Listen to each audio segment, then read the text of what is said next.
বন্ধুরা, আজকে আমরা চলে গিয়েছিলাম হোটেল হাজারদুয়ারি ফ্যামিলি রেস্টুরেন্টে। আর এখানে আমরা আগেও বহুবার গিয়েছি, কারণ এই জায়গাটা আমার মনে হয় সবগুলো ডিশ হচ্ছে ইউনিক, আর এদের একটা জায়গা ব্যাপার আছে এই খাবারগুলোর মধ্যে। আগে অনেকবার গিয়েছি, আর আমি অনেকজনকে নিয়েও গিয়েছি। সবাইকে সাজেস্টও করি যাতে এই রেস্টুরেন্টটায় যায়, কারণ যাদের একটু খাবারের আলাদা রকম স্বাদ নেওয়ার ইচ্ছে তারা এখানে গেলে আমার মনে হয় অবশ্যই তৃপ্তি পাবে। কিন্তু আমাদের আজকের এক্সপিরিয়েন্স টোটালি বায়াসড। আমরা টোটালি ডিসঅ্যাপয়েন্টেড, কারণ এখানে আজকে আমাদের waste of money, waste of energy.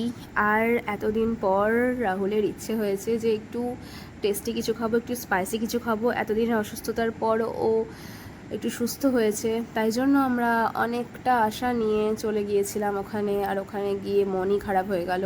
এক্সাইটমেন্টে আমরা অর্ডার করে দিয়েছিলাম অনেকই। দেখি যতটা ভালো লাগছে, টেস্টি মনে হচ্ছে খাবারগুলো, মোটেও একেবারে ভালো ছিল না, জাস্ট একদম বাজে ছিল।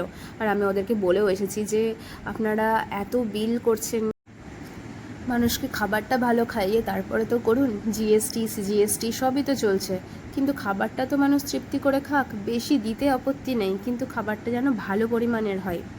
আর এখানকার বিহেভিয়ারটাও খারাপ হয়ে গেছে। অনেকক্ষণ ধরে এই শুকনো লাচ্ছা নিয়ে নাড়াচাড়া করতে করতে তারপরে অনেক পরে এসে দিয়ে যাচ্ছে গ্রেভি। তো খেতে তো পারলামই না, রান্নাগুলোও বাজে ছিল। বাড়ি এসে পূর্ণিমার চাঁদ দেখতে দেখতে এ দেখো আলু দিয়ে ভেন্ডি দিয়ে একটা রসা তৈরি করেছিলাম, আর এটাও ভালো হয়েছিল। এখন খাওয়া দাওয়া হয়ে গেছে, তো গুড নাইট বন্ধুরা, ভালো থেকো তোমরা। আর আমরা আজকে তো খুব ডিসঅ্যাপয়েন্টেড হয়ে গেলাম। ভালো থেকো তোমরা, ধন্যবাদ বন্ধুরা। আর আমার চ্যানেলটাকে একটু দেখো, সাবস্ক্রাইব করে দিও, পাশে থেকো তোমরা।